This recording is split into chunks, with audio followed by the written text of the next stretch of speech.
তোমরা যে 6 দফা দাবি জানিয়েছো সেটার সাথে আমরা সম্পূর্ণ একমত। এটা অত্যন্ত যৌক্তিক দাবি। তোমরা যে যৌক্তিক দাবি জানিয়েছো, প্রথম যারা নিহত হয়েছেন, আমাদের ছোট সন্তানরা যারা তোমার আহত হয়েছেন, তাদের সংখ্যা রেগুলার আপডেট করা হবে। তোমাদের স্কুলের মধ্যে তথ্য কেন্দ্র স্থাপন করা হবে। আজকে তথ্য কেন্দ্রে তোমাদের যে বর্তমান ছাত্র আছে, অ্যালামনাই আছে, তাদের প্রতিনিধিরা থাকবে। তারা এখানে আছে। এই দেখো, তোমাদের ছাত্র ছাত্রীরা থাকবে, মন্ত্রণালয়ের লোকজন থাকবে। তারপর হচ্ছে তোমাদের যে দ্বিতীয় দাবি ছিল যে যারা আহত হয়েছে, নিহত হয়েছে, তাদের পরিবারকে অত্যন্ত সম্মানজনক ভাবে তারা যেই ধরনের সহায়তা চান, ক্ষতিপূরণ চান, পুনর্বাসন চান এবং তাদের ট্রমা সেন্টার সাপোর্ট চান, সবকিছুর ব্যবস্থা করা হচ্ছে। এই ঘটনার জন্য যে যদি কারো কোনো দায় দায়িত্ব থাকে, এটা বিমান বাহিনীর পক্ষ থেকে তদন্ত কমিটি গঠন করা হয়েছে। এই ত্রুটিযুক্ত প্লেন চালনা বা প্লেন চালনার ক্ষেত্রে, সিগন্যাল দেওয়ার ক্ষেত্রে কারো যদি কোনো রকম দায় দায়িত্ব থাকে, ত্রুটি থাকে, অবশ্যই তদন্ত কমিটিতে বের করা হবে এবং উপযুক্ত ব্যবস্থা নেওয়া হবে।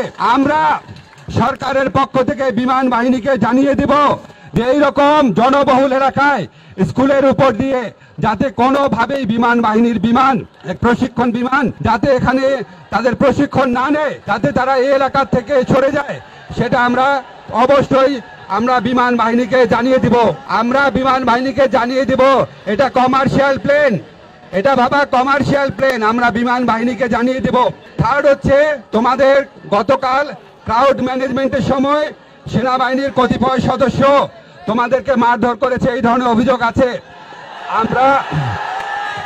আমরা সরকারের পক্ষ থেকে এর জন্য দুঃখ প্রকাশ করছি, ক্ষমা চাচ্ছি এবং এই ব্যাপারে উপযুক্ত পদক্ষেপ নেওয়ার জন্য সেনা কর্তৃপক্ষকে আমরা জানিয়ে দিচ্ছি। আমরা আশা করি যারা শক্তি প্রয়োগ করেছে, সেনাবাহিনী অবশ্যই তাদের চিহ্নিত করবে এবং তাদের ব্যাপারে উপযুক্ত পদক্ষেপ নেবে এবং তোমাদের কাছে ক্ষমা চাবে। অবশ্যই আমরা এটা আশা করি।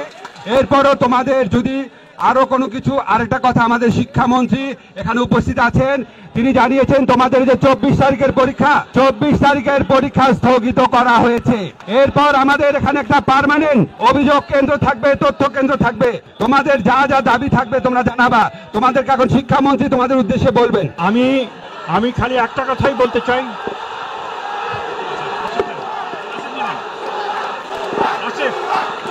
আমি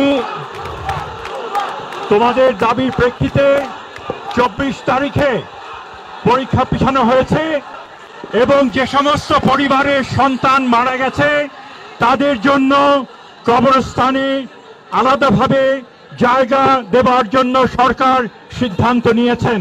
যে সমস্ত পরিবারের সন্তান মারা গেছে তাদের জন্য কবরস্থানে আলাদা জায়গা দেওয়ার তারা সিদ্ধান্ত নিয়েছেন।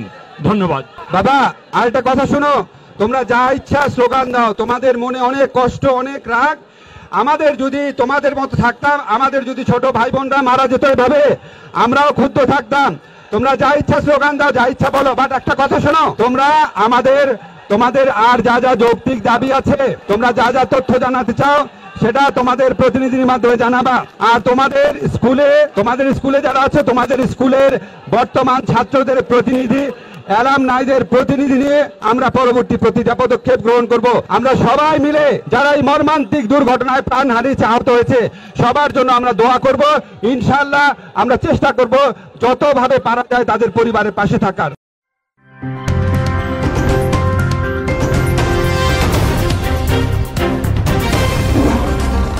Voice of Tiger.